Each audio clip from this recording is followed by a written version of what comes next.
My life was erased in a single sentence. At a party, my mother-in-law announced my divorce to a room full of people.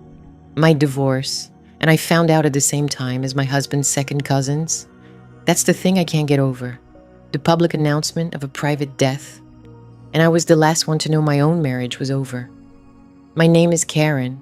I'm 38. I was married for 11 years. I've always been a quiet person. I don't like fights. I don't like confrontation. My whole life, I've just wanted things to be peaceful. So that's what I did.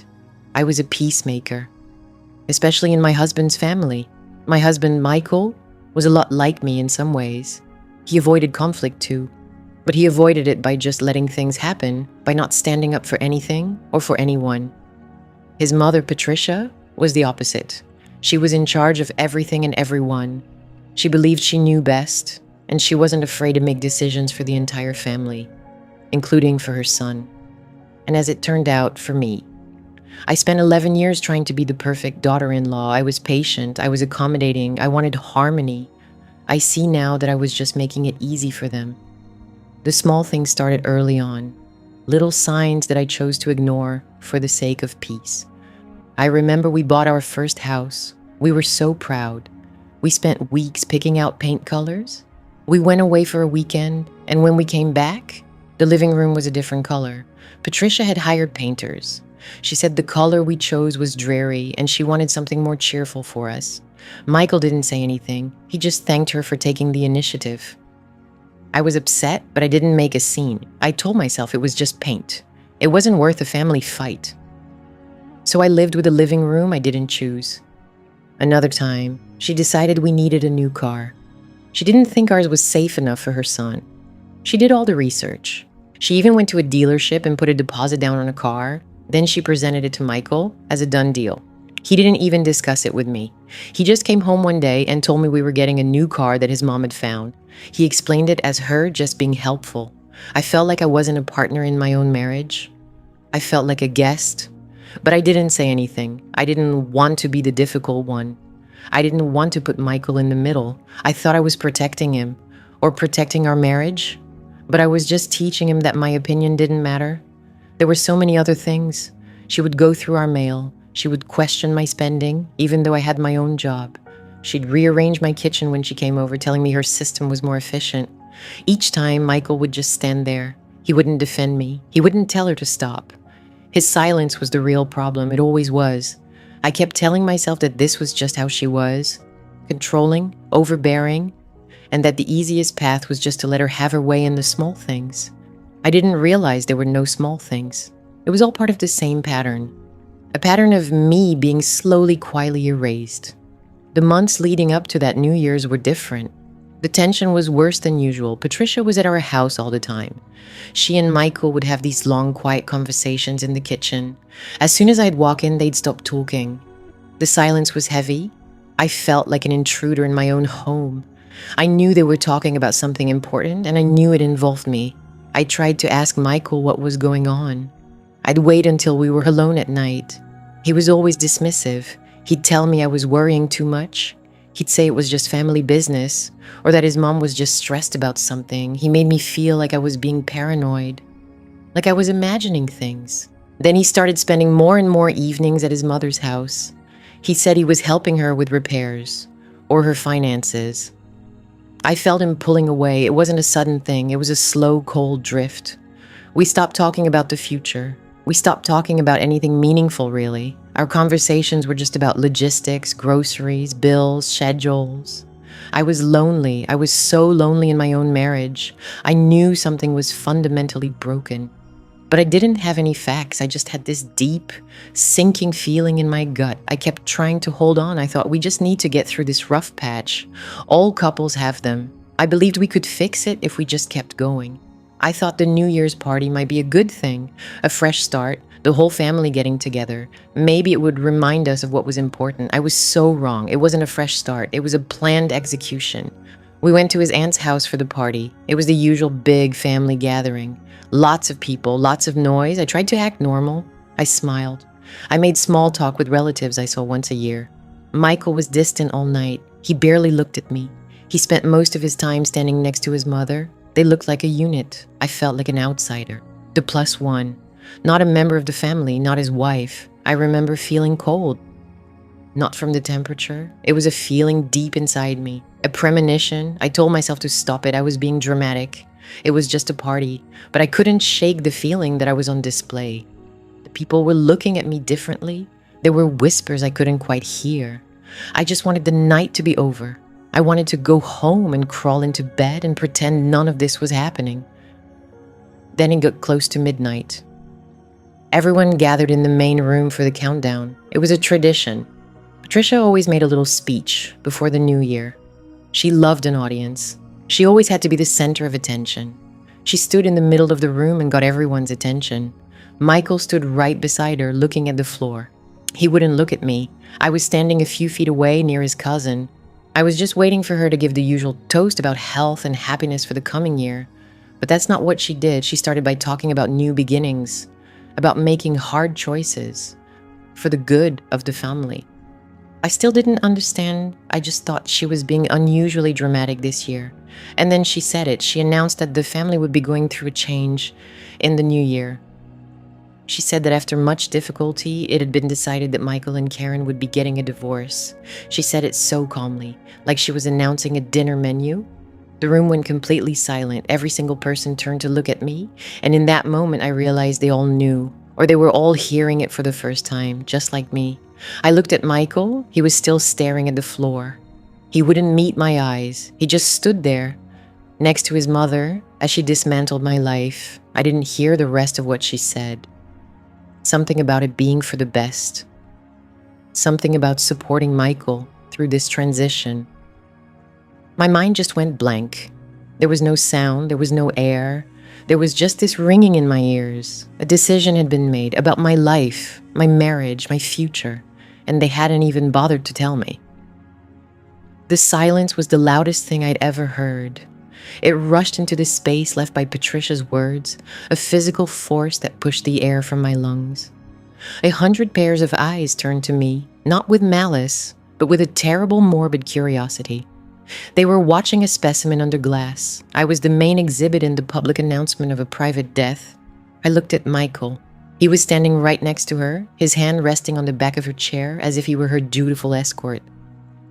He wasn't looking at me. His eyes were fixed on a point somewhere over my shoulder, a spot on the wall where a cheap holiday wreath hung. His face was a perfect blank. Not angry, not sad, just empty. It was the face he used when I'd ask him if something was wrong, the one that meant the conversation was already over. He had practiced this emptiness for months. I see that now. Then my eyes found Patricia. She was smiling, not a triumphant, gloating smile, but a serene, pleasant one. The kind of smile one gives after announcing the winner of a raffle. She picked up her champagne flute and took a delicate sip, her gaze sweeping over the room, over me without a flicker of emotion. She had dismantled my life with the calm efficiency of a butcher dressing a chicken, and now she was enjoying a drink. My own life was erased in a single sentence. At a party, the faces in the crowd began to swim. I saw Michael's Aunt Carol, her mouth a perfect O of feigned surprise. I knew she had been on the phone with Patricia for an hour every morning. I saw their neighbor, Mr. Henderson, quickly look away, suddenly fascinated by the ice in his glass. Pity. That's what I saw. The sticky, suffocating pity of people who knew before I did. They had all been witnesses to a planned execution, and I was the only one who hadn't received the invitation. I didn't say anything, I didn't scream, I didn't cry. A lifetime of avoiding confrontation had trained me for this moment, I suppose. It had trained me to swallow the fire, to let the pain turn inward and curdle into a quiet, manageable ache. I don't like fights. I don't like confrontation. I just wanted to disappear. So I did. I turned, and the crowd parted for me. It was like wading through water, a slow, heavy motion. The silence followed me, a spotlight I couldn't escape. I walked down the hallway to the coat closet, my movements feeling stiff and strange, like I was piloting a body that wasn't my own. I found my simple black wool coat among the furs and expensive cashmeres. I slipped it on. The familiar weight on my shoulders was the only real thing in the world. I kept waiting for a hand on my arm, for Michael's voice. Karen, wait. Let's talk about this. But nothing came. I reached the front door, my hand closing over the cold brass knob. I paused for a single, final second, listening. I heard the party starting up again behind me. A nervous cough, then a low murmur, then someone laughed too loudly. The machine was restarting itself. My absence was a minor glitch, easily corrected. His silence was the real problem, it always was. The walk home was only 3 blocks, but it felt like traversing a continent. The cold January air was sharp against my face, a welcome shock that cut through the numbness. Each breath was a small, painful victory. I didn't have the car. Michael had driven us. Of course he had. When I let myself into the house, it was dark and quiet. I didn't turn on the lights. I stood in the entryway, my coat still on, and listened to the hum of the refrigerator.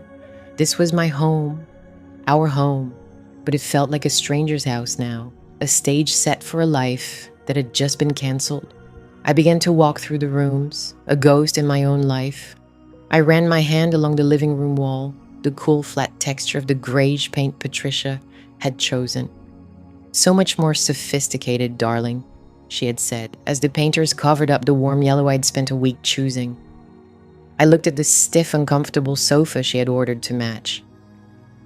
"It has better lines," she had declared. Michael had just shrugged. He'd tell me I was worrying too much.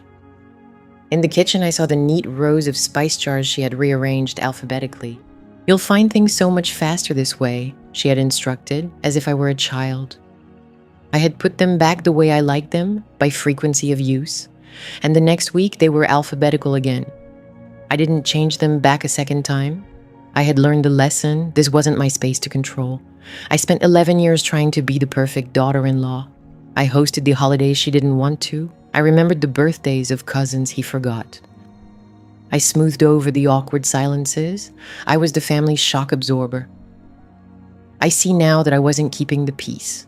I was just making it easy for them. I was erasing myself bit by bit so they wouldn't have to. I sat on the edge of our bed in the dark and waited. The minutes stretched into an hour, then 2. Where was he? Was he celebrating? Was he accepting congratulations? The questions circled in my head, pointless and cruel. I knew the answer.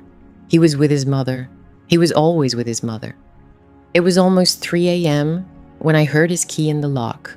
The sound was unnervingly normal. He came into the bedroom and flicked on the light. I blinked in the sudden, harsh glare. He finally looked at me. There was no apology in his eyes. There was nothing at all, just a tired resignation. He looked like a man who had just completed a long and unpleasant task. "Karen," he said. It wasn't a question.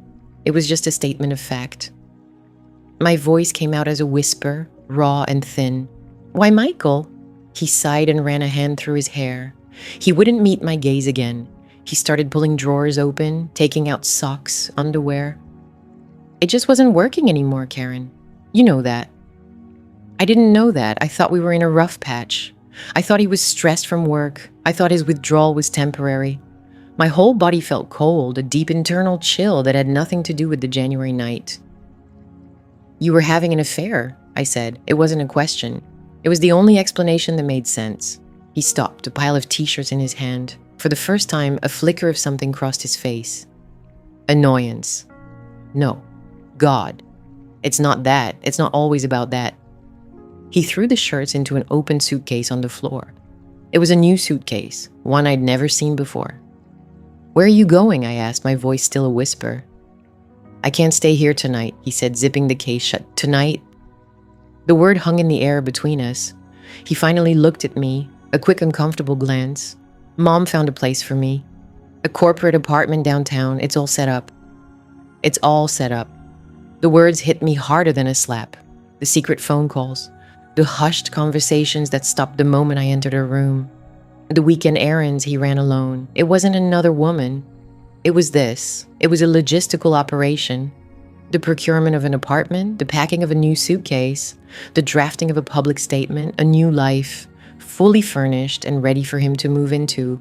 He walked past me, suitcase in hand. He didn't say goodbye. He didn't say he was sorry. He didn't say anything at all.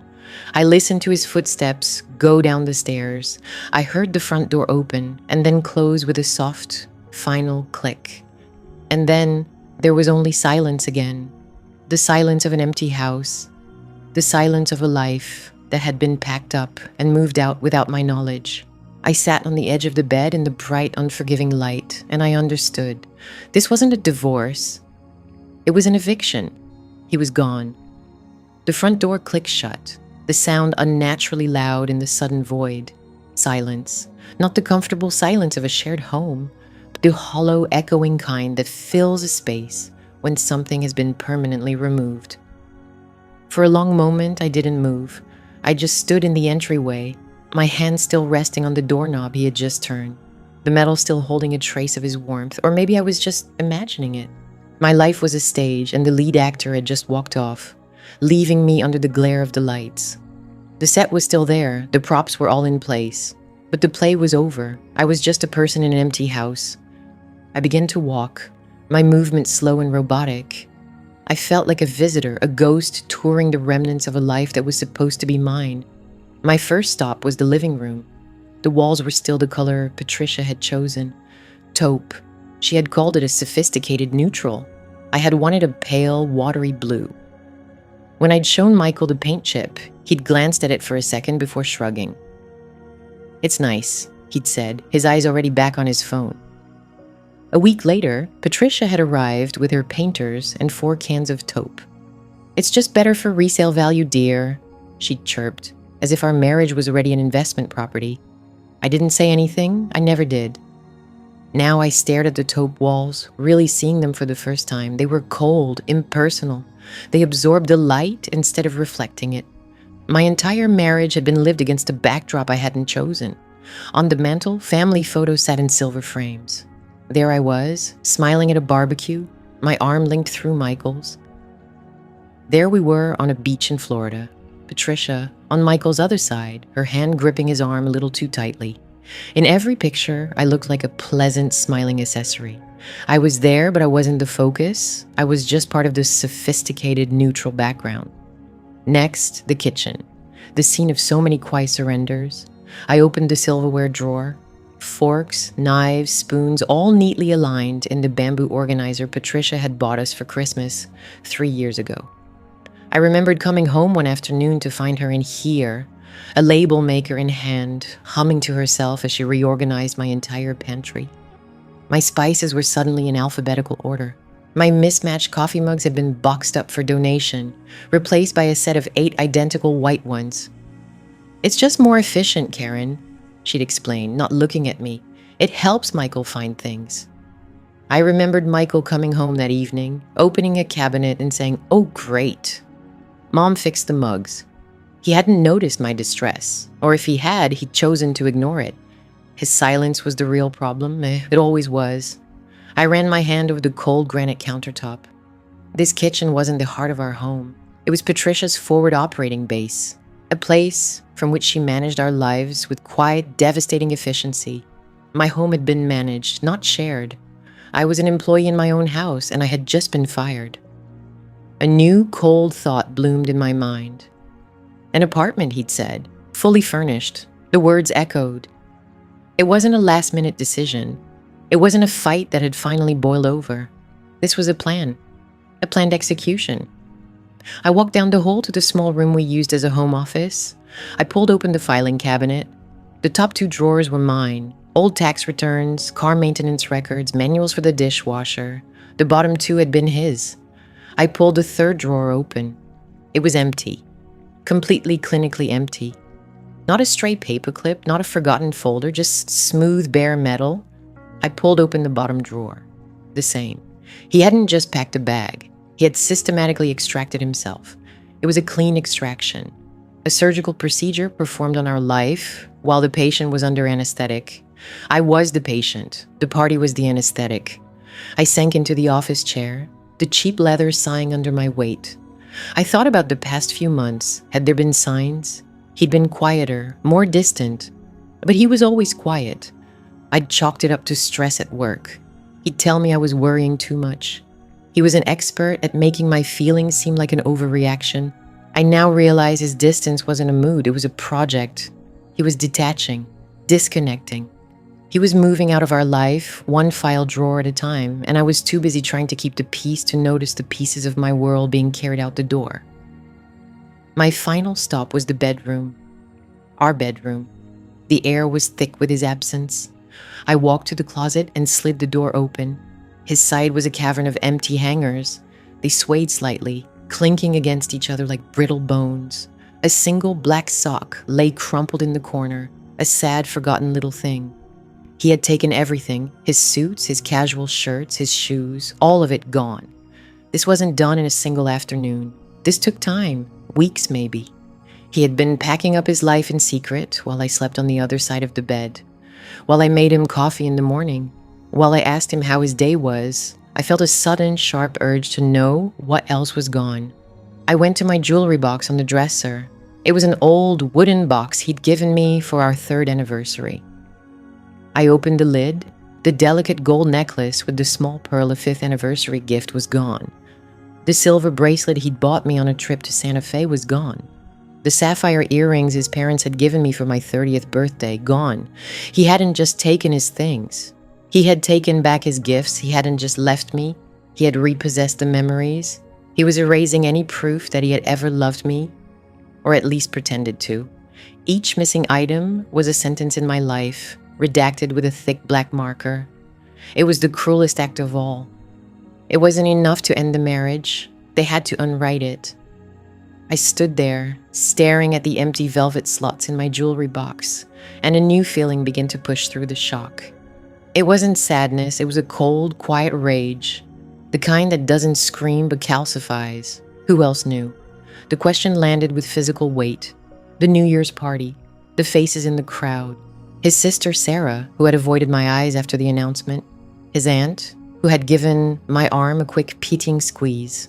They were spectators at my public execution. My hand trembled as I picked up my phone.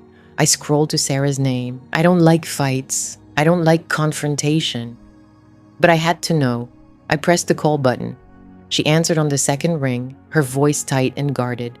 "Karen, is everything okay?" "No, Sarah, everything's not okay," I said. My own voice sounded strange, flat and distant. "I just have one question, did you know?" Silence. On the other end of the line, I could hear a television murmuring. I could hear her take a breath, preparing a lie or an evasion. It's complicated, Karen," she finally stammered. "Michael, Mom just wants what's best for him. Mom just wants what's best for him." The phrase hung in the air between us.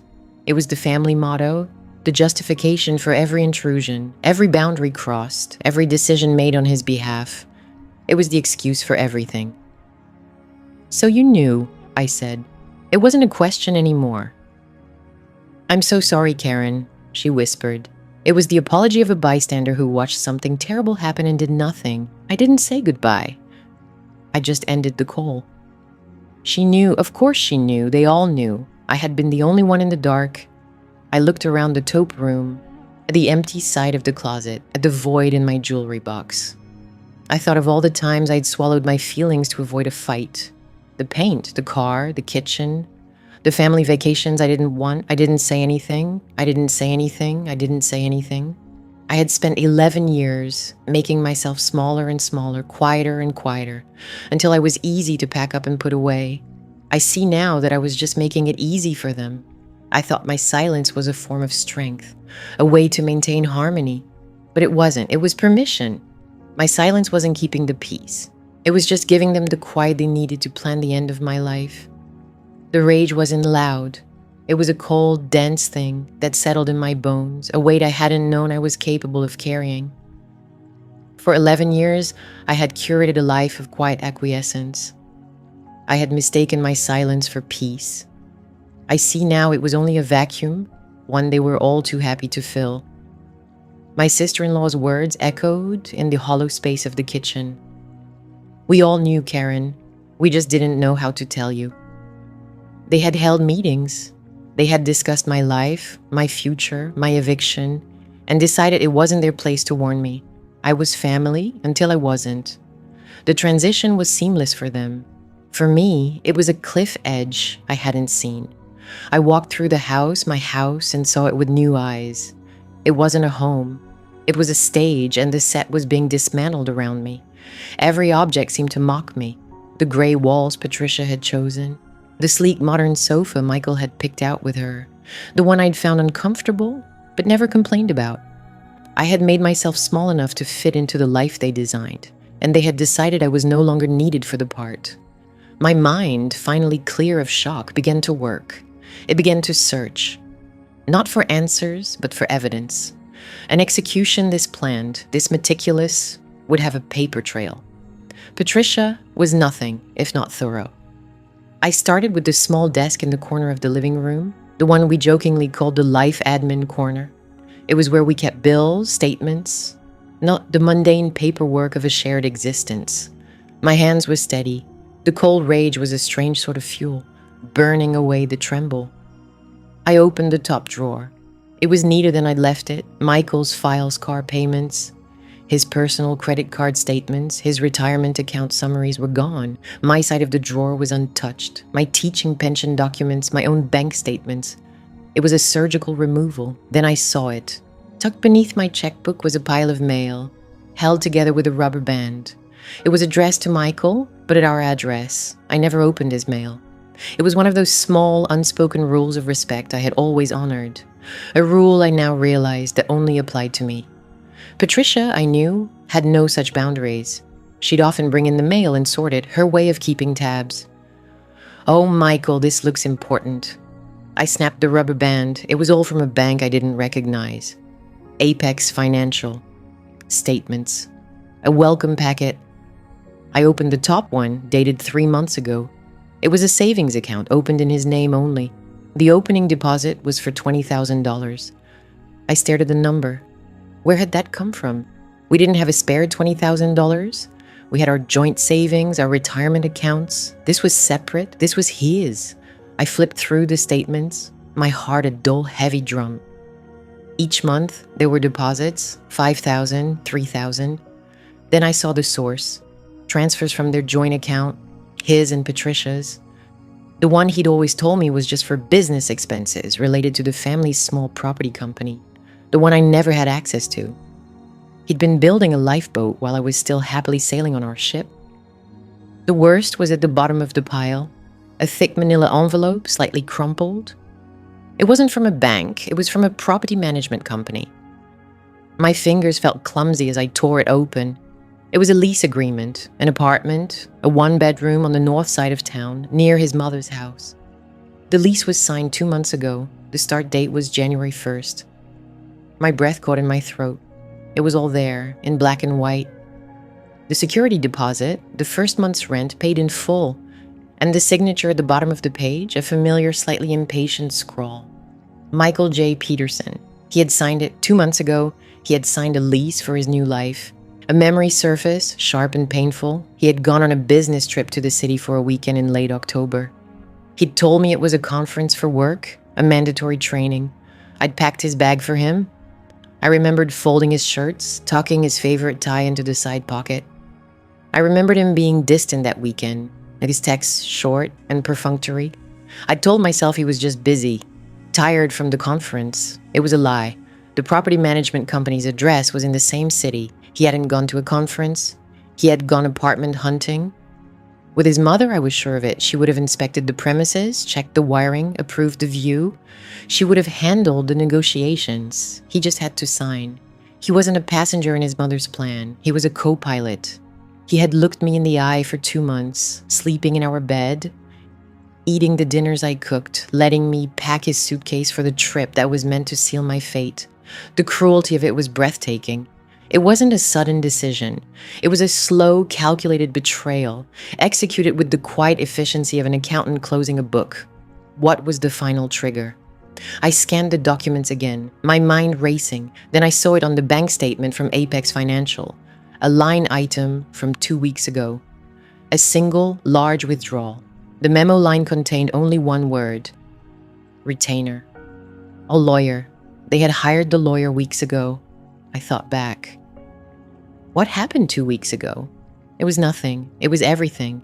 It was the week I had tried gently to talk to Michael about Christmas. I'd wanted to spend it with my family for once, to fly to see my sister. He had shut it down immediately. You know, Mom has plans, Karen. It's just easier this way. Don't make it a thing. I didn't make it a thing. I had backed down, as always. I had said, okay, of course. That's the thing I can't get over. I had been so accommodating, so easy. I had spent 11 years sanding down my own edges to make sure I never caused a splinter.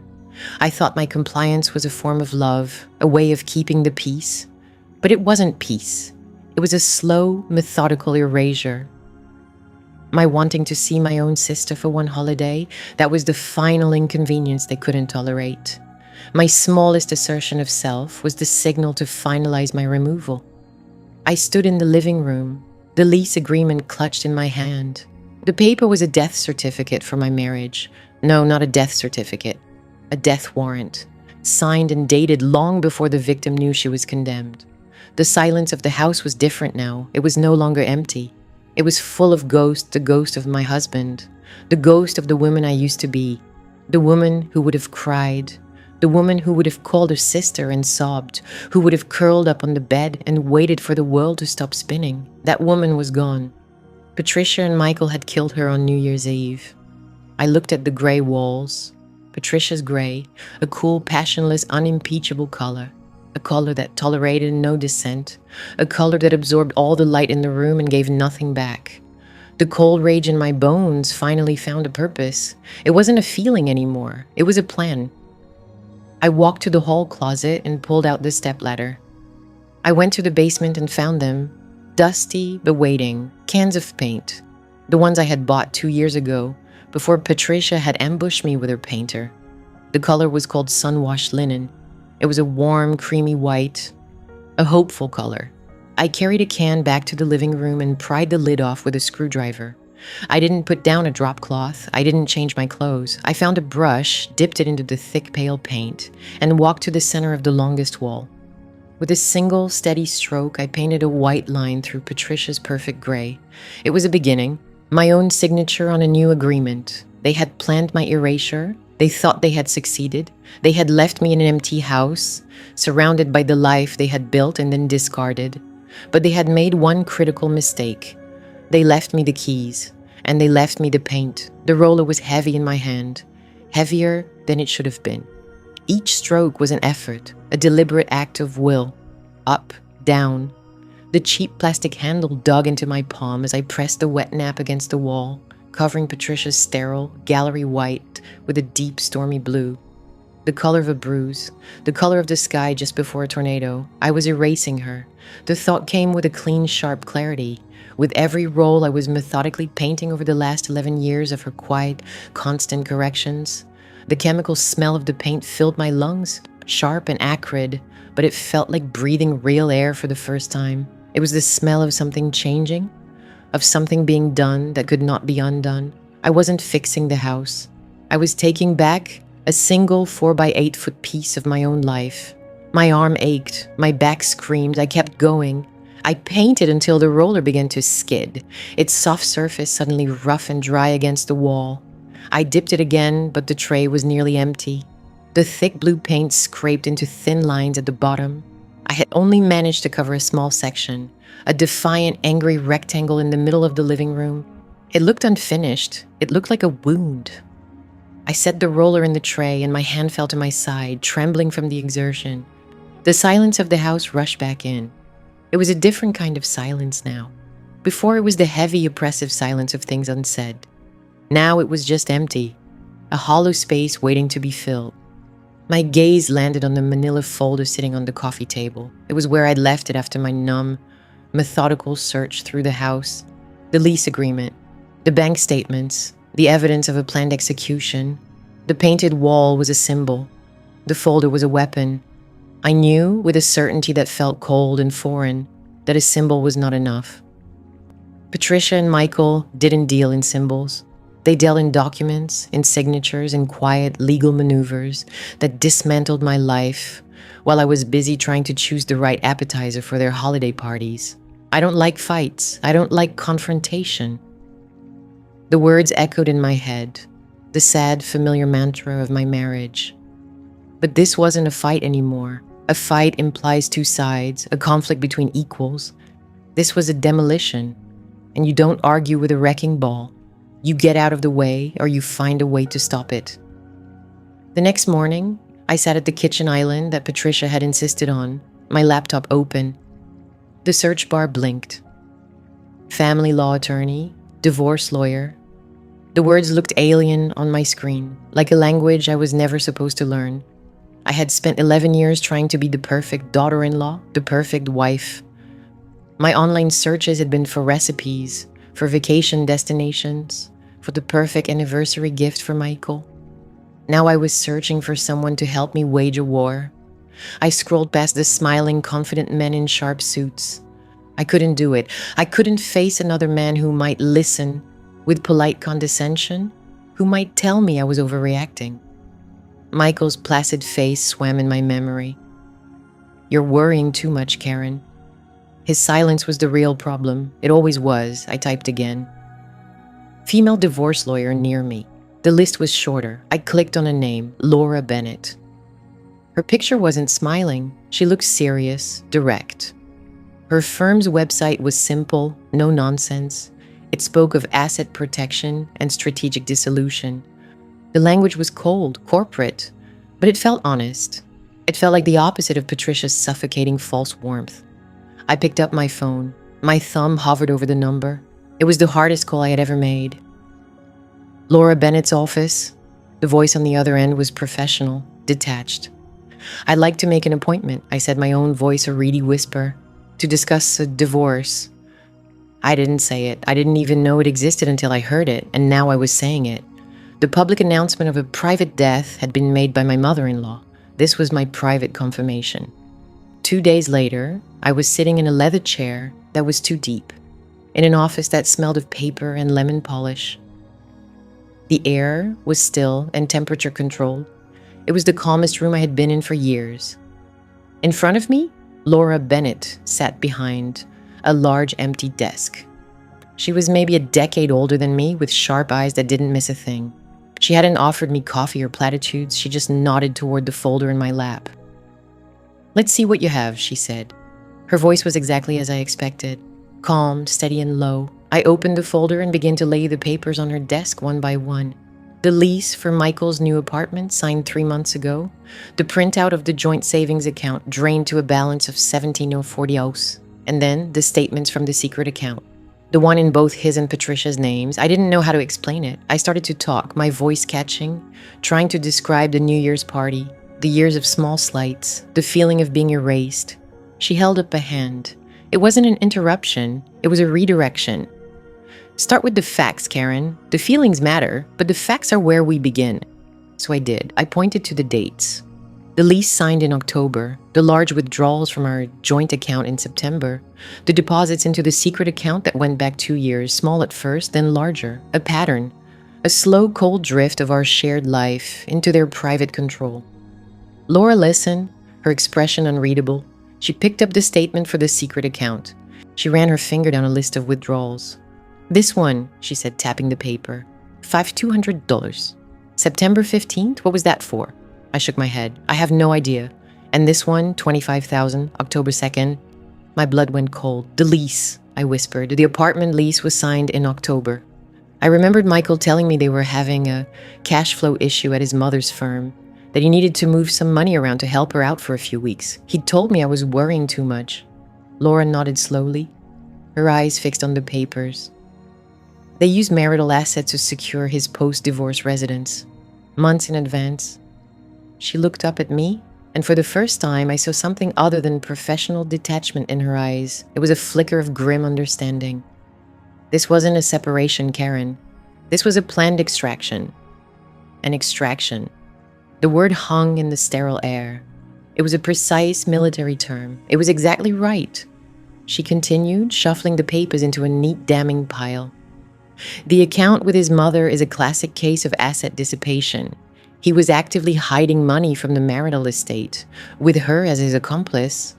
A cold legal term for a deep betrayal. Dissipation. It meant to scatter, to squander, to cause to disappear. He had dissipated our money. He had dissipated our future. He had dissipated me. "What does it mean?" I asked. "It means the court will not look kindly on this," she said. "It means this isn't just a simple divorce. It's fraud." Fraud. Another word, a heavy, ugly word that landed in the pit of my stomach. My life wasn't just a sad story, it was a crime scene. All the little things I had ignored, the moments I chose peace over suspicion, they weren't just signs of a failing marriage. They were clues. "They will have to account for every penny they moved," Laura said, her voice dropping any pretense of neutrality. It was the voice of an advocate. "We will subpoena her records. We will subpoena the firm's records. We will find it all." The thought of Patricia, so composed and untouchable, being forced to turn over her private files, being questioned under oath, it was terrifying. It was also the first spark of warmth I had felt since New Year's Eve. It was the pilot light of rage. I left her office an hour later with a new folder, this one filled with documents for me to sign. A retainer agreement, a petition for divorce citing irreconcilable differences and financial malfeasance. I felt strangely light, as if a physical weight had been lifted. The truth, it turned out, was heavy. Handing it to someone else to carry for a while felt like a reprieve. Driving home, the city lights blurred through my windshield. I saw it all now. It wasn't just that Michael was weak and his mother was strong. It was a partnership. He performed the silence while she performed the action. He was the getaway driver for the robbery of my life. I walked back into my house now, a place I would have to fight for. The angry blue rectangle on the wall greeted me. It looked different. It no longer looked like a wound. It looked like a beginning, a declaration. My phone buzzed on the counter. I picked it up. A text from a number I didn't recognize at first, then I placed it. Michael's aunt, Susan. The one who had squeezed my arm at the party, her eyes full of pity. "Just checking in," the message read. "We're all so worried. Hope you're doing okay." I stared at the words. We're all so worried. The collective we, the family, the audience at my public execution, now sending a scout to see if the body was still breathing. I didn't reply. I set the phone down, screen side down. I walked to the hall closet, pulled out another can of paint, and pried it open. I had a lot more walls to cover. The paint smelled like rain and clean earth. I had chosen the color myself, a soft gray blue called Summer Rain. It was the color of a quiet sky after a storm, and I rolled it carefully over the oppressive beige Patricia had called neutral. She had always said neutral colors were more sophisticated. I now understand that neutral was just another word for erased. My shoulder ached from the repetitive motion, a dull, satisfying burn. For 2 days, I did nothing but paint. I moved from the living room to the dining room, covering the walls that had borne silent witness to my slow disappearance. I didn't play music. I just listened to the slick sound of the roller against the drywall and the quiet hum of my own breathing. Each stroke was a reclamation. This was my wall. This was my house. The physical labor grounded me, pulling the frantic energy from my chest and channeling it into something solid, something I could see. I was painting over their choices, creating a space where their ghosts couldn't settle so easily. It was a temporary peace, a necessary one, because I knew what was coming next. Laura Bennett did not believe in wasting time. An email arrived on Wednesday morning, its subject line stark and efficient. Petition filed. I stared at it for a full minute before my hand would obey the command to click. The message was brief. She had filed a divorce petition with the court. It cited irreconcilable differences, but it also included a formal motion to investigate financial fraud, freezing the secret account I had discovered. A copy had been delivered by courier to Michael, not to his new apartment, but to his office, a place he couldn't hide, a place where he would be forced to receive it. Laura had also sent a separate, more detailed letter to the lawyer Patricia had on retainer, the one whose name I'd seen on some of her business documents years ago. "The first shot has been fired, Karen," Laura had told me over the phone. "Now we wait for them to return fire." My life was now a battlefield, a thing of petitions and motions. It felt unreal. I had spent 11 years avoiding fights, and now I had started a war. I closed the laptop and walked back into the living room, the smell of summer rain filling my lungs. I had built a fortress of new paint, but I was still alone inside it. The response came a week later. It did not come from Michael. Of course it didn't. Michael never delivered his own bad news. It was a thick cream envelope, delivered by messenger, with the embossed letterhead of a law firm I'd never heard of. Hawthorne A. Sterling and Finch. It sounded old and expensive. It sounded exactly like Patricia. I didn't open it right away. I placed it on the kitchen counter, the one I had organized myself just last week, and stared at it as if it were a bomb. It was, in a way. It was their answer. His silence had been the problem for years. Now his silence had a letterhead. When I finally slid it open, the paper felt heavy and cold. The language was dense, legalistic, a wall of words designed to intimidate. I scanned through the paragraphs, my eyes catching on phrases that felt like tiny sharp cuts. Vehemently denies any and all allegations of fraudulent activity. A mutually agreed upon separation. Our client's sincere desire to resolve this matter amicably and avoid unnecessary emotional distress. The last page contained their offer, a sum so low it was insulting. It was a fraction of what I knew was in our joint accounts, not even touching the money they had siphoned away. It was an offer made to someone they believed was still the quiet, conflict-avoidant woman who wouldn't dare to fight back. They were counting on me to be too tired, too heartbroken to argue. They were counting on me to be the person I used to be. The letter was signed by a name I didn't recognize, but I could hear Patricia's voice in every line, the calm, dismissive tone, the assumption of her own authority. I remembered the time she'd brought over a new set of bath towels, a deep, ugly burgundy. "The ones you have are so thin, dear," she had said, already folding them and placing them in my linen closet. When I'd tried to say I liked my old ones, she had just patted my arm. "Don't be silly. These are much better quality." She had never raised her voice. She had just made my choices irrelevant. This letter was the same thing. It was a pat on the arm and a quiet insistence that she knew best. I didn't say anything then. I had just used the ugly burgundy towels until they faded. Laura's instructions were clear. "They're trying to bury us in paper and make you feel small. Don't let them. We need more. Go through everything. Bank statements, credit card bills, tax returns from every year you were married. Look for big purchases, transfers, anything that shows his planning. We are building a timeline of the deceit." So I began the dig. I pulled boxes down from the attic, the dust making me sneeze. Each one was a time capsule of a life that was no longer mine. I sat on the floor of the spare bedroom, surrounded by a decade of organized paper. Michael had always been meticulous about records. It was one of the things I thought I loved about him, his steadiness, his attention to detail. I see now it was just another form of control. It was a planned execution, and I was unearthing the invoices for my own demise. I found the statements for the joint credit card. I started with the most recent and worked my way backward. September, October, November. The charges were painfully normal. Groceries from our usual market, gas for my car, a dinner out for my birthday, a memory that now felt like a scene from a play. Then I saw it, a charge from mid-October. The store was listed as Crate and Barrel. The amount was $4,312, $50. I had never been to Crate and Barrel with him. We had bought our furniture years ago from a local shop. I remembered wanting a new sofa, but he'd said our old one was perfectly fine. He'd tell me I was worrying too much about appearances. My fingers trembled as I went to the store's website. I pulled up their sofas. There it was. A sleek gray sectional, the kind of thing you'd see in a downtown loft. The kind of thing Michael always said was too modern, too cold. The price matched the charge on the statement. He bought a sofa for his new life, while sitting on the old one with me every night. I felt a wave of nausea, so strong I had to put my head between my knees. The betrayal wasn't just the money, it was the sheer audacity, the quiet and methodical planning. He would come home from work, kiss my cheek, ask about my day, all while his new sofa was waiting in a warehouse somewhere, ready to be delivered to an apartment I didn't know existed. I kept digging, fueled now by a cold, sharp anger that felt like a shard of glass in my gut. I found another box, this one filled with warranties and receipts for electronics. Tucked in the back was a small velvet pouch. Inside it, a receipt from a jeweler.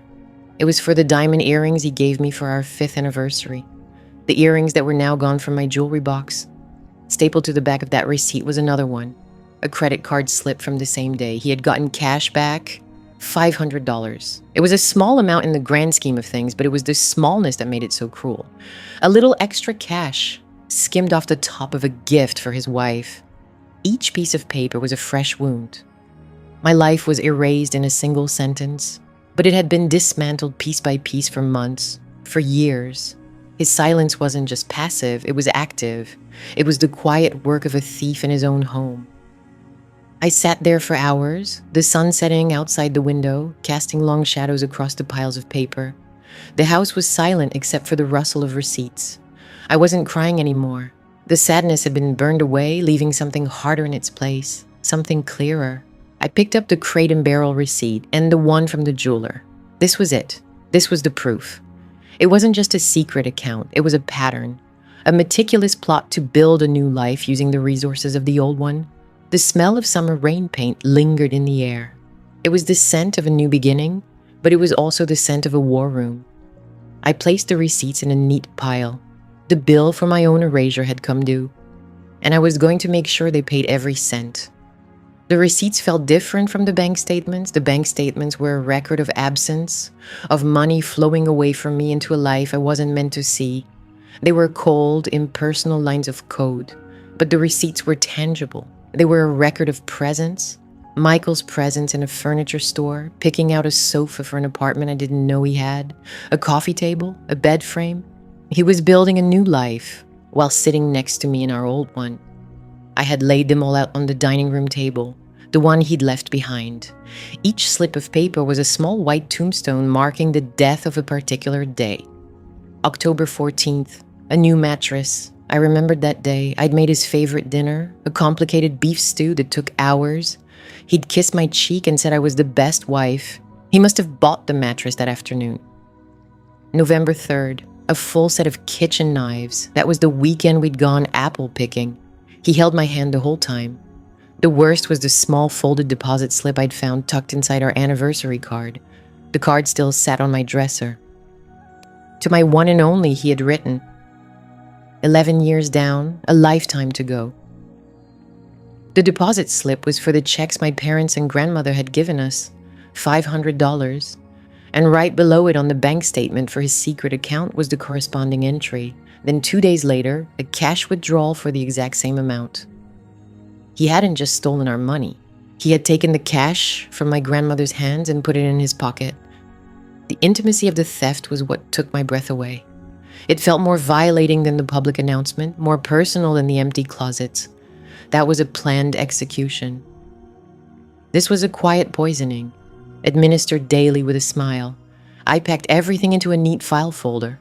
The rage was gone, the shock was gone. In their place was something cold and hard and clear. I wasn't a victim of a marital collapse. I was the target of a long-term calculated fraud. And Michael wasn't just a weak man who couldn't stand up to his mother. He was her willing accomplice. Laura Bennett's office was spare and modern, all glass and steel. It was a space designed for clarity, a place where messy emotions were distilled into legal arguments. She didn't offer me coffee or condolences.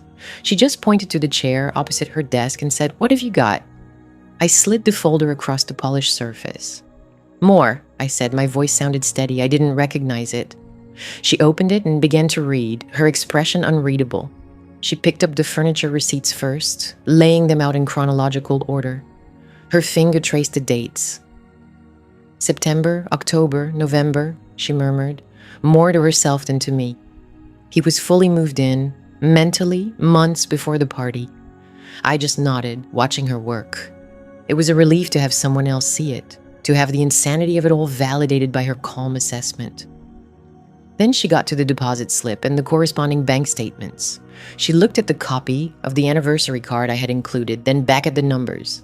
She finally lifted her eyes to meet mine. For the first time, I saw something other than professional detachment in them. It was a flicker of profound disgust. "He cashed your anniversary gifts," she said. It wasn't a question. It was a statement of fact. "My grandmother gave us 200 of that," I heard myself say. She told him to buy me something nice. Laura leaned back in her chair, her gaze sharp. "This is it, Karen. This is what we needed." "What is it?" It's the narrative, she said, tapping the papers. The lowball offer they sent was based on the idea that this was a simple, no-fault divorce. An amicable split where you get half of what's left in the joint account and walk away. They assumed you would do what you've always done. They assumed you'd be quiet. I didn't like fights. I didn't like confrontation. I see now that they hadn't just known that about me, they had banked on it, literally. This, Laura continued, her voice gaining a hard edge, is not an amicable split. This is dissipation of marital assets with intent to defraud. He didn't just spend marital money, he actively hid it to fund a new life before the legal separation, and he did it systematically. The furniture, the apartment lease, scheming gift money. This is a pattern, and Patricia's name on the account makes her a co-conspirator. A co-conspirator. The legal term landed with the force of a physical blow. It was the perfect word for her. Patricia didn't just suggest this. She helped him do it. She planned it. She signed the papers. So what do? I asked. First, we send them a formal rejection of their insulting offer. We don't counter. We simply reject it. Then we file a motion to compel, along with a request for immediate discovery. We will subpoena his payroll records, his credit card statements, and the full unredacted statements for every account he holds, including the one with his mother. We are also going to file a motion to freeze that account. They can't be allowed to keep draining it. She spoke with such certainty. It was like she was describing how to assemble a piece of furniture, a series of clean, logical steps. She was dismantling their plan with the same precision they had used to dismantle my life. They will fight it, she warned. They're going to file motions to block us. Patricia will hire her own lawyer. They will accuse you of being vindictive, of trying to ruin Michael. They will try to paint you as hysterical. I thought of Patricia's calm, smiling face at the New Year's party, of Michael standing beside her, his eyes focused on a point just over my head. They had already painted me as irrelevant. Hysterical was just the next step. I'm not hysterical, I said, the words feeling solid in my mouth. I just want what's mine. Good, Laura said, because they're about to find out they didn't just announce a divorce. They declared a war, and they underestimated their opponent. Leaving her office, I felt lighter than I had in months. The cold, hard thing inside me wasn't anger anymore. It was purpose. For 11 years, I had made myself smaller to fit into the space they allowed me. I had sanded down my own edges to avoid scratching their perfect surfaces. I didn't say anything when Patricia bought a new car with their extra money, a month after Michael told me we couldn't afford a vacation. I didn't say anything when he came home from a business dinner that I later learned was a birthday party for his mother's friend. I had spent so long trying to read the air, trying to anticipate their needs, that I had forgotten to have any of my own. I see now that my silence wasn't keeping the peace. It was just making it easier for them. It was a form of consent. When I got home, the red light on the answering machine was blinking. It was a relic, a landline I kept mostly for my parents. I hadn't had a message in weeks. My hand trembled slightly as I pressed the play button. The voice that filled the silent house was not Patricia's clipped, authoritative tone. It was Michael's. It was the same soft, placating voice he always used when he wanted to smooth something over. The voice that had told me I was worrying too much. The voice that had promised me a lifetime. Karen, he began, and there was a nervous tremor in his words I hadn't heard before. Karen, I got a letter from your lawyer. I think this has all gone too far. This isn't what we wanted.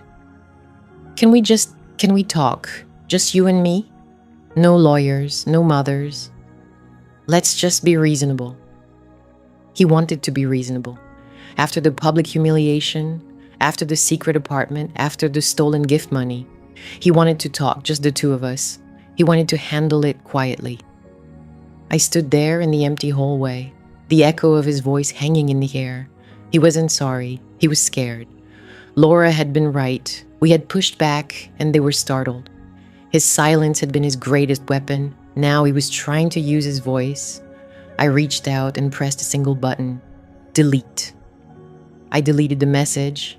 I didn't listen to it twice. I didn't save it to agonize over later. My thumb hovered over the little trash can icon for a second, a ghost of my old self whispering that I should think about it. that it was better to know what he wanted. Then I pressed down. The notification vanished. His voice or the promise of it was gone. It was the first time I had ever refused to listen to him. For 11 years, his silences had been commands, and his rare words would decrees. I had spent so much of my life trying to interpret the spaces between his sentences, trying to build a home in the quiet territory of his approval. Now his attempt to speak was just noise, and I had turned it off. I felt a strange sense of calm. Not victory, not anger. It was the quiet that comes after fever breaks. The world was still blurry, but the burning was gone. I had spent my entire marriage making things easy for him, for them. I smoothed over conflicts that I didn't start. I absorbed tensions to keep a peace that only ever served them. Deleting his message was the first difficult thing I'd ever done. It was the first thing I had done just for me. Laura Bennett called the next morning. Her voice was crisp, a sharp contrast to the dull fog in my head. "Good morning, Karen," she said, no preamble. The motion was granted. The joint account held by Michael and his mother is officially frozen pending our investigation. They can't touch a penny of it. I sat down on the edge of the freshly made bed. My bed. The floral comforter was one I had picked out myself just a week ago. It was one of a dozen small acts of reclamation. "What happens now?" I asked. My own voice sounded thin. "Now comes discovery," Laura explained. "We've subpoenaed the full transaction history for that account, going back 5 years. We've also subpoenaed Michael's credit card statements and the records from his new apartment complex. We are going to build a timeline, Karen. A financial one. We're going to show exactly when he started planning this and exactly how he paid for it. A planned execution." That's what she had called it. Now she was gathering the evidence of my life's demolition, piece by piece. "They won't like that," I said. It was a stupid thing to say, an echo of my old self, trying to predict and manage their feelings.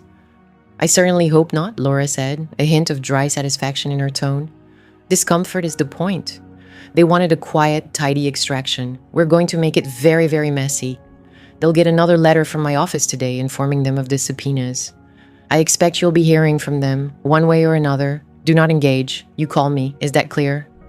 "Yes," I said. "Clear." She was right. The first call came the afternoon. It wasn't Michael. It was his sister, Sarah. "Karen, hi, it's me." Her voice was bright and strained, the way it always was when she had to deliver a message from Patricia. She was the family's designated vessel for uncomfortable news. "Hi, Sarah," I said. I waited. I didn't ask how she was. I didn't fill the silence. "I was just, calling to see how you were holding up," she said, the lie catching in her throat. I said nothing. The silence stretched thin and tight.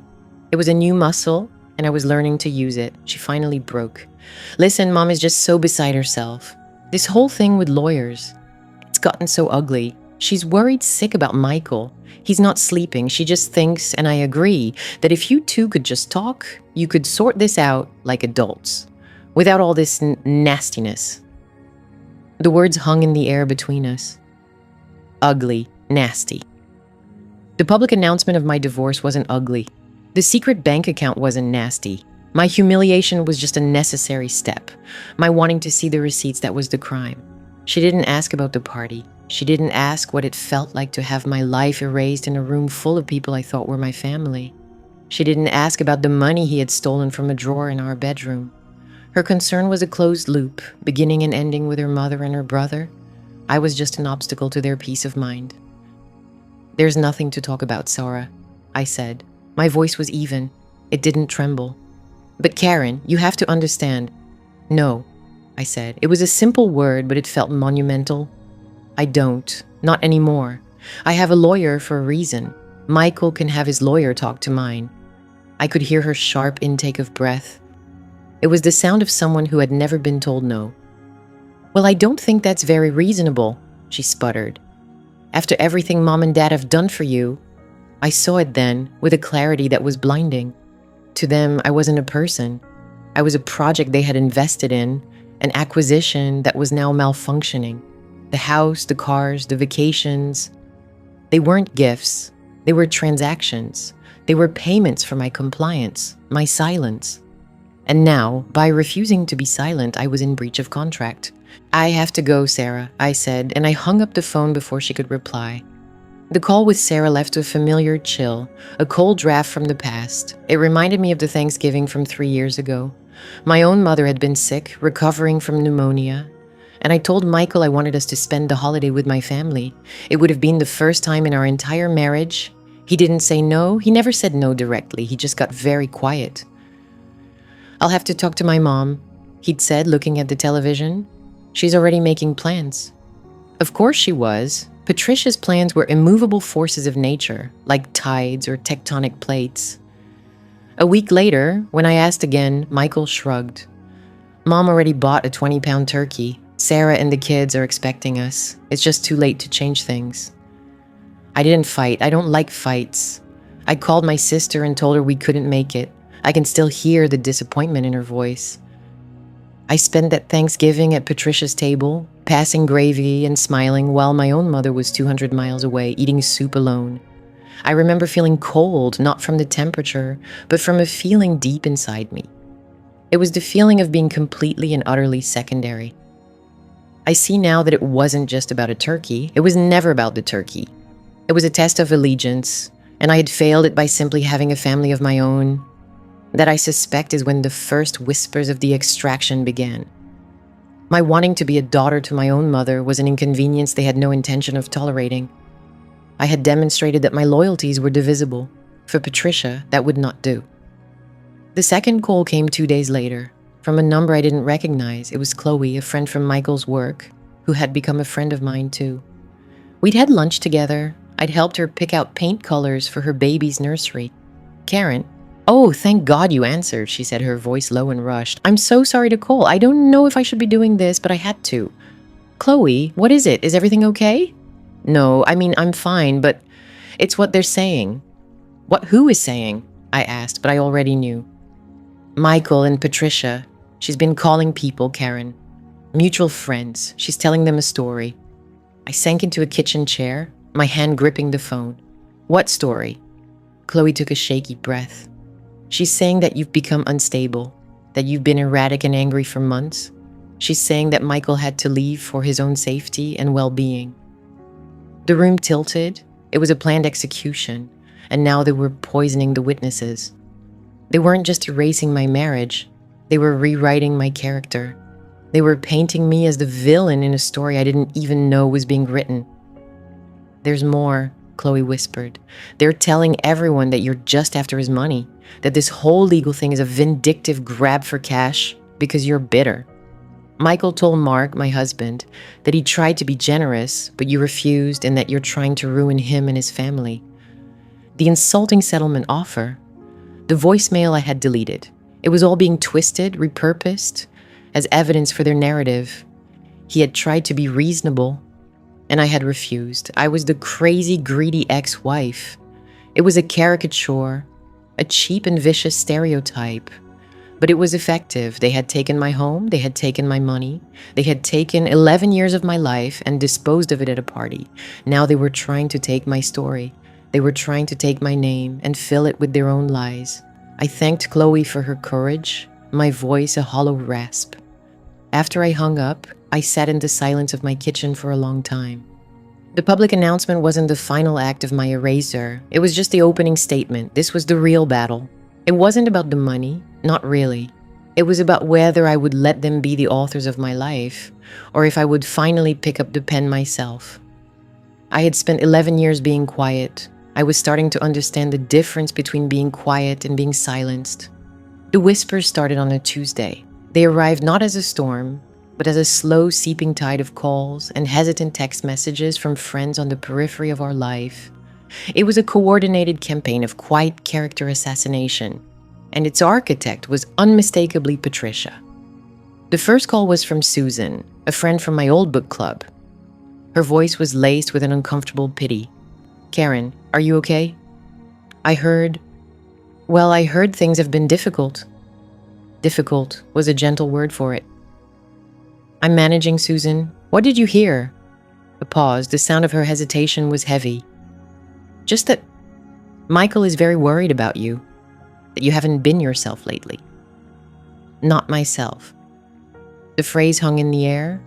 I wasn't the quiet, accommodating woman they all knew. I was no longer the one who smoothed over Patricia's sharp edges or pretended Michael's silences were thoughtful instead of empty.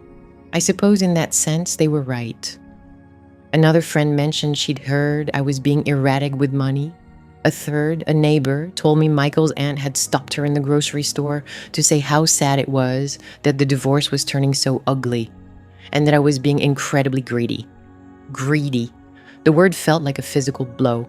I thought of the cash envelopes from my parents, the money meant for a future I was building, now sitting in a bank account I couldn't touch.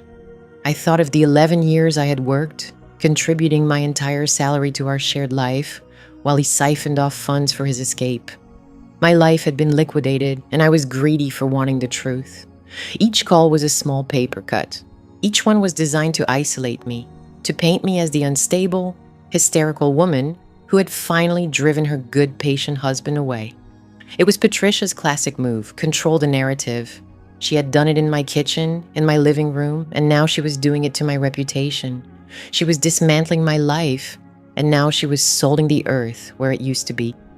It's standard procedure, Laura Bennett said, her voice entirely devoid of emotion.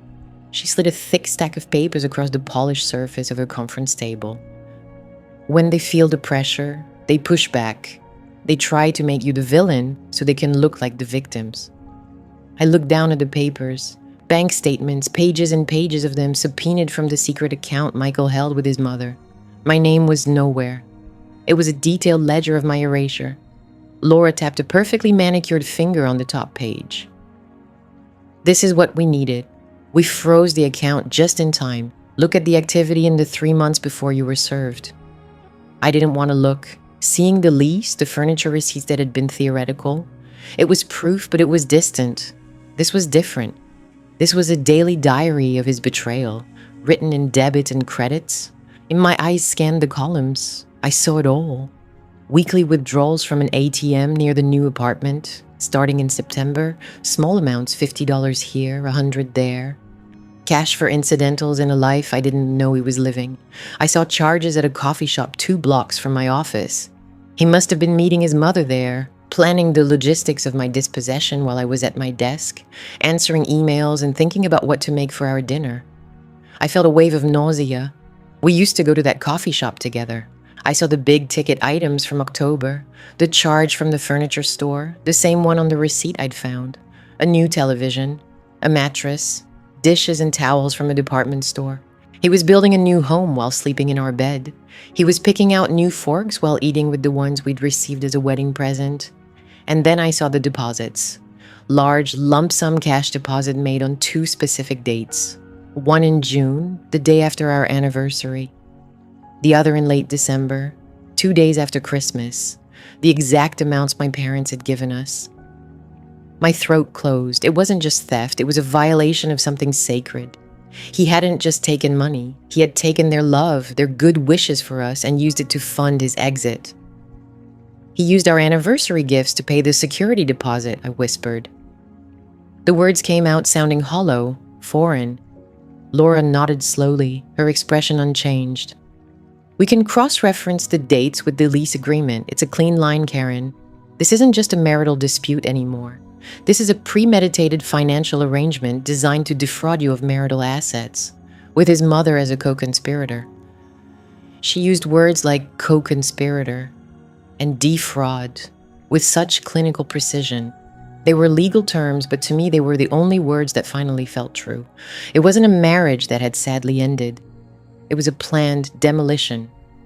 I stared at a charge from a lunch spot we both loved. It was dated the week before the New Year's party. He had told me he was working late that day. I remember bringing him a plate of food when he finally came home, tired and distant. He had been with his mother, finalizing my execution. I had been worried he was working too hard. I see now that I was just making it easy for them.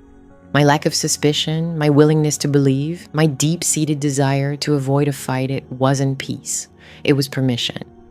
The phone rang that evening. The caller ID showed Michael's name, and my entire body went cold. It was the first time he had tried to call me since the night he'd left. My hand hovered over the screen.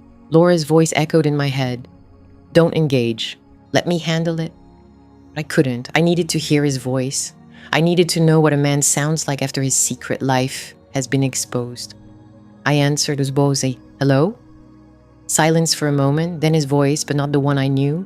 It was thin, reedy, and full of a strange, aggrieved tone. "Karen, what are you doing?" It wasn't, "Can we talk?" It was an accusation. I took a breath. Or the old me would have apologized for upsetting him. The old me would have asked what was wrong. The new me just waited. "You froze my account," he said, the petulance rising. "You sent a subpoena to my mother. My mother, Karen. She's 65 years old. Why would you do that to her?" The sheer audacity of it left me breathless. He spoke of Patricia as if she were a fragile victim, not the general who had marshaled this entire campaign. "You know why, Michael?" I said. My voice was steady. It surprised me. "No, I don't. This is our divorce. It's between us. You didn't have to bring her into it. She's very upset." "She's very upset." The words were so familiar. It was the same phrase he used when she didn't like the color I'd painted the living room, or when I rearranged the kitchen cupboards. His mother's emotional state was, and always had been, his primary compass. "She brought herself into it when she co-signed on a secret bank account and helped you hide marital assets," I said, the words tasting like metal. I was quoting Laura, but the anger was my own. It wasn't a secret. It was just separate. "For logistical reasons," he stammered. The lie flimsy and transparent. "You're making this so ugly. All our friends are calling worried. They think you've lost it." There it was. The smear campaign straight from the source. He wasn't just a passive participant. He was an active mouthpiece. "I didn't announce our divorce at a party, Michael," I said, my voice dropping lower. "I didn't steal cash gifts from my family. I didn't spend months buying furniture for another life while living in this one." The line went quiet. I had laid the facts out, one by one. There was no room for his interpretation, no space for his passive-aggressive maneuvering. Finally, he spoke. "Just stop it, Karen. Call off your lawyer. This is insane." "No," I said. The word was small, but it felt like the heaviest thing I'd ever lifted. It was a complete sentence. He was silent for a long time. I could hear his shallow breathing on the other end of the line. He was waiting for me to break, to apologize, to fill the silence as I always had. I didn't say anything. I waited until he was the one to hang up. I stood there in the quiet of my house, the phone still in my hand. It hadn't been a fight. There was no yelling, no screaming. But it was the first honest conversation we'd had in years. His silence had always been the problem. It was the weapon he used to avoid, to deflect, to control. I see now that my silence was the shield that led him. That shield is gone. My voice is becoming mine. The house was quiet. My kind of quiet. Not the heavy, waiting silence that had filled the rooms when Michael was still there, but a clean, empty quiet. It smelled of fresh paint, a pale, hopeful gray I'd chosen myself. I ran my hand along the living room wall, the one that had been beige, then blue, then beige again. Now it was my color. It was a small thing. It was everything. For 11 years, I had learned to live with the noise of other people's decisions, the loud pronouncements from Patricia, the louder silence from Michael. Now the only sound was the hum of the refrigerator and the soft scratch of my own thoughts, finding their place. I was learning to trust that sound. My phone rang a week later. It was Laura Bennett. "Karen, good morning," she said, her voice crisp and devoid of fluff. "They've responded to our motion." I sat down at the kitchen table, the one Patricia had always said was too small. "And they're not fighting the freeze on the account, not directly. They know they can't. Instead, they've made a settlement offer." She paused. I could hear her shuffling papers. The sound of battle plans. "It's insulting." I braced myself. "How insulting?" "They're offering you $20,000 and the car, provided you sign a non-disclosure agreement and vacate the house in 30 days. My life was erased in a single sentence. Now they wanted to buy my silence for the price of a used sedan. I almost laughed. It was such a perfect Patricia-style move. Efficient, dismissive, and cheap. She had dismantled my life, and now she was offering me pocket money to help sweep up the debris. "The NDA would cover everything," Laura continued. "The account, the circumstances of the divorce, Patricia's involvement. They want to bury this, Karen. They want to make it so you can never say out loud what they did to you. The old me would have considered it. The old me who hated fights would have heard 30 days and thought only of the confrontation she could avoid. $20,000 would have seemed like a lot of money to just make the problem disappear. No, I said. The word was small, but it felt solid in my mouth. Good, Laura said, and for the first time I heard a hint of warmth in her voice. That's what I was hoping you'd say. This isn't a real offer, it's a test. They're testing to see if you'll fold. I'm not folding, I said. I thought of the cash gifts from my parents, stolen from a shoebox to furnish Michael's new life. I thought of the public announcement of a private death. What's next? Next we counter and we file for discovery. We'll request every bank statement, every email, every text message between Michael and his mother for the past 2 years. We'll depose them both under oath. Depositions? The word hung in the air.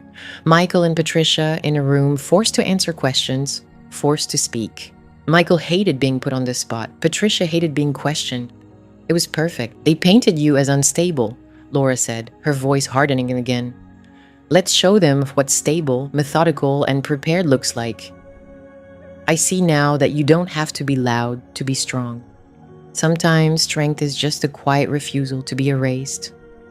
The smear campaign had been a distant hum of gossip, rumors I heard about secondhand. Then it came directly to my door, or rather through my phone line. It was Michael's sister, Sarah. We had once been friends, or something like it. We'd shared glasses of wine while the kids played, complained about our mothers, planned joint family vacations that never happened. Karen, it's me. Her voice was tentative. Hi, Sarah. I kept my voice neutral. A blank canvas. I just wanted to call to see how you are. I didn't answer. It wasn't a real question. It was an opening. She took my silence as an invitation to fill it. Listen, Mom is really upset. Michael's a wreck. This has all gotten so ugly. This lawyer you've hired, Karen, freezing their accounts, accusing them of fraud. It's not like you. It's not like you.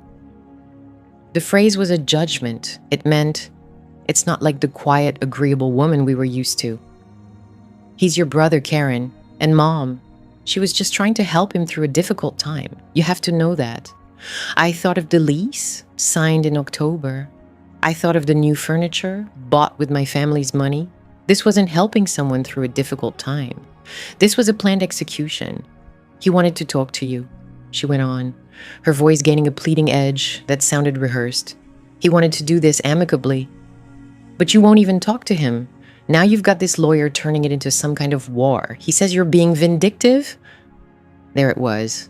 The script. I was the unstable one, the vindictive one, the one who refused to be reasonable. All because I had refused to participate in my own quiet disposal. What did you expect, Karen? Sarah's voice suddenly lost its sympathetic veneer, replaced by a sharp familial loyalty. Honestly, after that whole drama about Thanksgiving, what did you really expect? The room went completely silent. My own breathing stopped. Thanksgiving.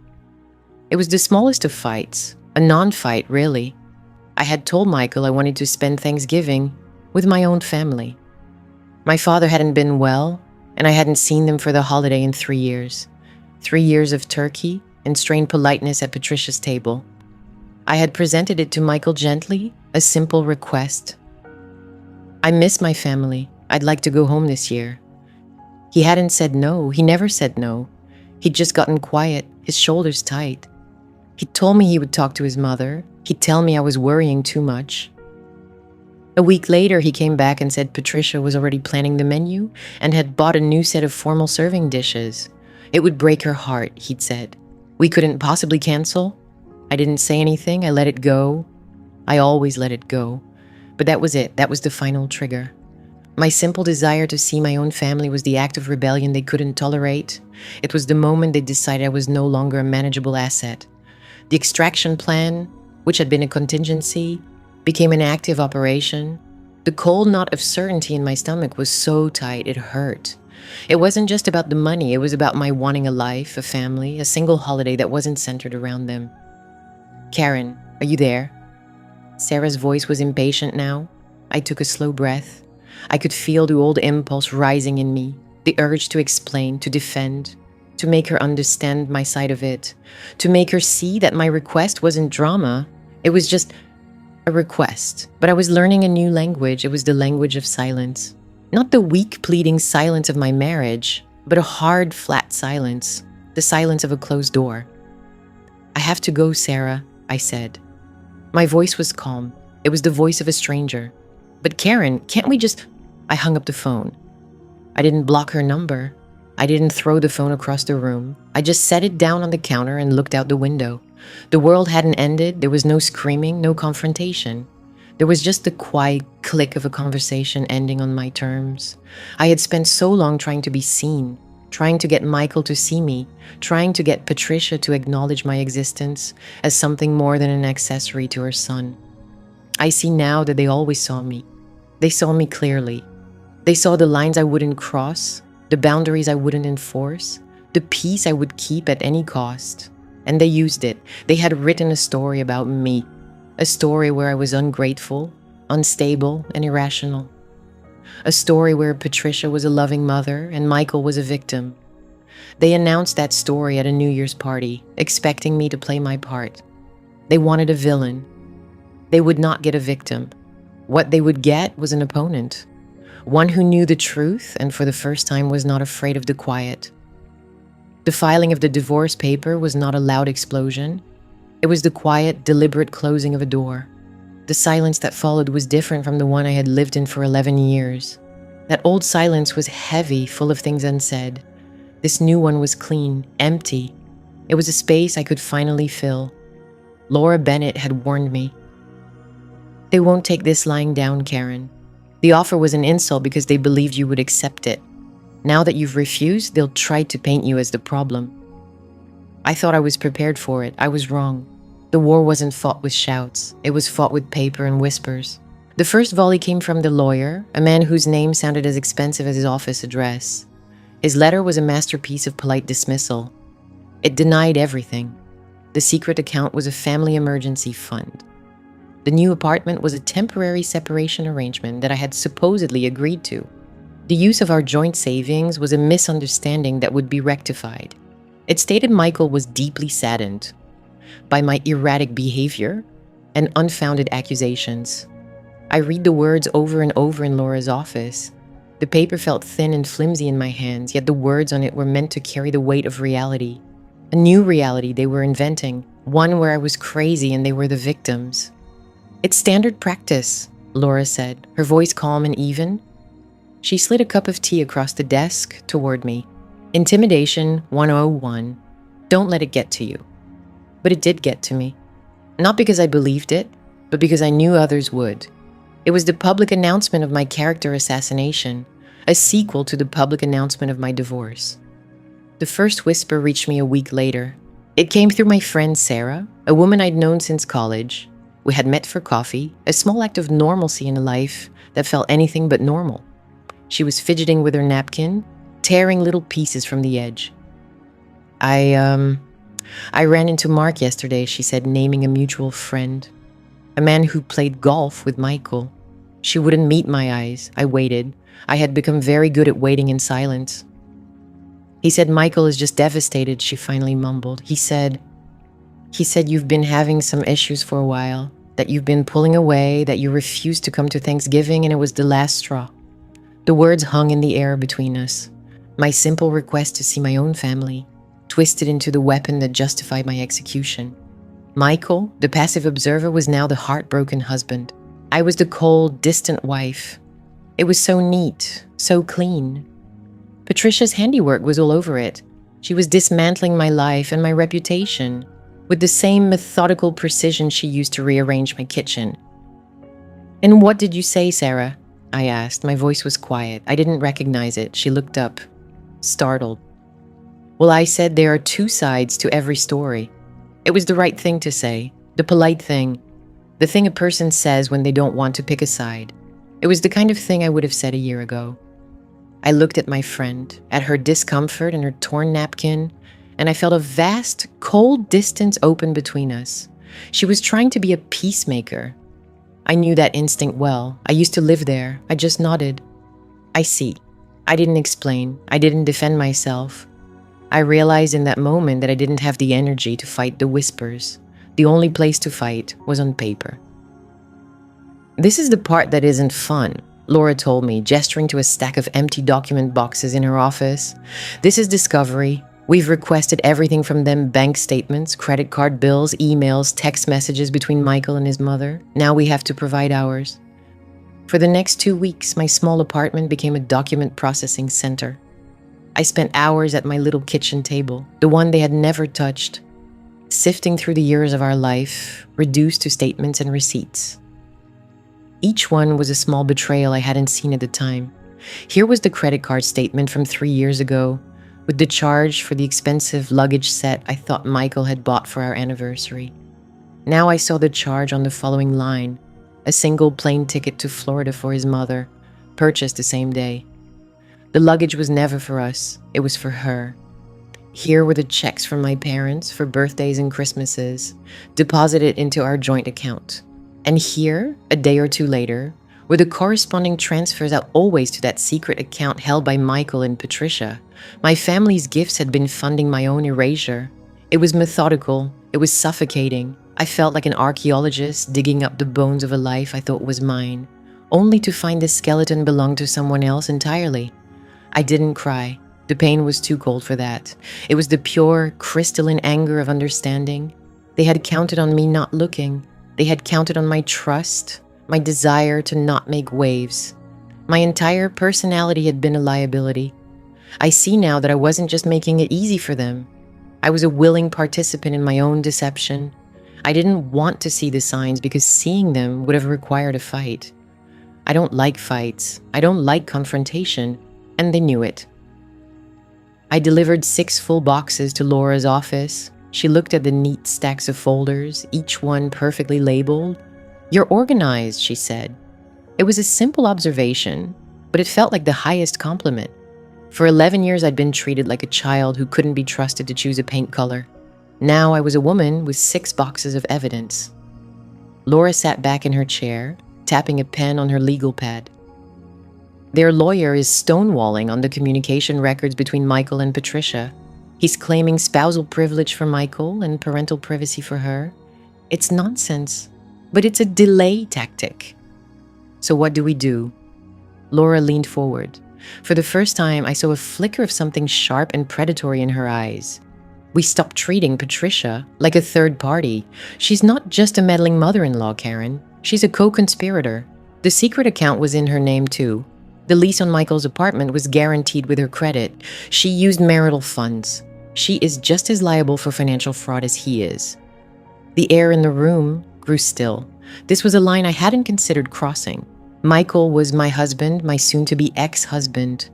But Patricia, suing your mother-in-law felt like a declaration of a different kind of war. We subpoena her directly, Laura continued, her voice low and firm. Not as a witness, but as a respondent in a financial tort claim we attached to the divorce filing. We demand her personal bank statements, her phone records, her emails. We put her at the center of this. She was talking about dismantling Patricia's life with the same legal precision Patricia had used on mine. She was talking about pulling back the curtain on the calm, smiling matriarch who hosted lovely holiday parties and ruined lives in a single sentence. I thought of Patricia's perfect house, her unshakable confidence, her belief that she was untouchable. She moved through the world as if it would bend to her will. She never expected anyone to push back, especially not me. "She'll fight it," I said, the words barely a whisper. "Let her," Laura said with a thin smile. "Let her spend her own money on lawyers. Let's see how calm she is when a process server shows up at her country club. We have the bank records, we have the lease, we have the timeline. You didn't just leave a marriage, Karen. You escaped a conspiracy." I looked out the window at the city below. For so long, my world had been small and quiet, defined by the walls of a house that was never truly mine. Now it was being laid bare in court filings and legal threats. It was ugly and it was brutal, but it was finally the truth. "Do it," I said. The 2 words fell heavier than any I'd ever spoken. They were not an apology. They were not a request. They were an instruction, a beginning. The papers were filed on a Tuesday. Laura's paralegal sent me a single sterile email with the subject line, confirmation of service. Attached was a PDF showing that a summons had been delivered to Patricia's immaculate front door. I stared at the email for a long time. It was a simple legal document, but it felt like a declaration of war, a war I never wanted but now had to see through to its end. A part of me, the old me, was screaming. The part that smoothed over arguments, that apologized for things that weren't my fault. That chose silence over conflict. She was horrified. She was telling me to call Laura, to stop everything, to just let it go. I didn't listen. That version of me was the ghost now. I was the one left behind to deal with the wreckage. For 11 years, my life had been a series of waiting rooms. Waiting for Michael to come home from work. Waiting for him to choose me over his mother. Waiting for the tension in a room to dissipate. I see now that waiting was the problem. It was a passive state, a belief that if I was just patient enough, good enough, quiet enough, things would get better on their own. They don't. Things don't get better on their own. They get worse, quietly, until they finally explode. The first response wasn't a phone call. Patricia was too composed for that. She would never give me the satisfaction of hearing her voice crack with anger. She operated with the cool, detached precision of a surgeon, and her response was just as clinical. It came a week later through Laura, a letter from a high-powered law firm, the kind with names carved into a marble plaque in a downtown skyscraper. The tone of the letter was one of profound offense and dismissal. It painted Patricia as a benevolent, concerned mother, deeply wounded by the baseless and malicious accusations from a clearly unstable former daughter-in-law. It was a masterpiece of narrative control. "They're not just denying it, Karen," Laura said over the phone, her voice tight. "They're characterizing the lawsuit itself as a form of harassment. They're threatening to countersue for defamation." I felt a familiar coldness creep into my bones. The same cold I felt at the New Year's party. "So she's doing it again," I said, my voice barely a whisper. "She's trying to erase this too, to make me the crazy one." "It's a standard tactic for people like her," Laura said, her tone hardening. "They can't imagine a world where they aren't in the right, so anyone who challenges them must be defective. Don't let it get to you. It's just noise." But it wasn't just noise, it was a broadcast. The phone call started a few days later. First from a mutual friend, someone I'd known since Michael and I started dating. Her voice was laced with a hesitant, pitting tone. "Karen, I heard what's going on," she began. I worry about you. Patricia is so upset. She said you haven't been yourself since the separation." The separation, as if it were a mutually agreed upon event, a civilized parting of ways, not a public execution. "She's worried about me?" I asked, the absurdity of it stealing my breath. "Well, yes, she thinks the stress is getting to you, this lawsuit that seems so aggressive, so unlike you." Unlike you. There it was, the box I had lived in for so long. The quiet, agreeable, non-confrontational Karen. Any deviation from that was a sign of instability. My anger wasn't righteous, it was evidence of a breakdown. My fight for what was mine wasn't justice, it was aggression. I didn't say anything, I just thanked her for her concern and hung up. The old habit of retreating was hard to break. Then came the text from Michael. It was the first I'd heard from him directly since I left the house. "You've gone too far, Karen. Mom has nothing to do with this. You're hurting an old woman who only ever tried to help us. Drop the lawsuit." It wasn't a plea, it was a command. His mother's command, typed out by his fingers. He was still her mouthpiece, her passive, silent partner. The message was so utterly predictable, so perfectly Michael, that I almost laughed. He wasn't defending his mother out of love, he was defending her out of fear. He knew just as I did, who held all the power, who had orchestrated everything. His silence at the party was his complicity, but this text was his allegiance. I didn't respond. His words were meaningless. He was a ghost too, a shadow cast by his mother. "We need more," Laura said during our next meeting. We were in her office, a stack of my financial statements between us. "Their strategy is to isolate you and discredit you. To win, we need to show a pattern of financial coordination so clear and deliberate that no one can call you unstable for seeing it. We need something they can't dismiss as a mother helping her son. I felt a wave of exhaustion. I've given you everything. The bank statements, the credit card bills, the receipts for the furniture. Laura leaned forward, tapping a pen on her legal pad. Her focus was absolute. Think, Karen. Were there any other large financial decisions made in the last year or two? Anything that seemed odd at the time? Anything Michael was vague about? I thought back.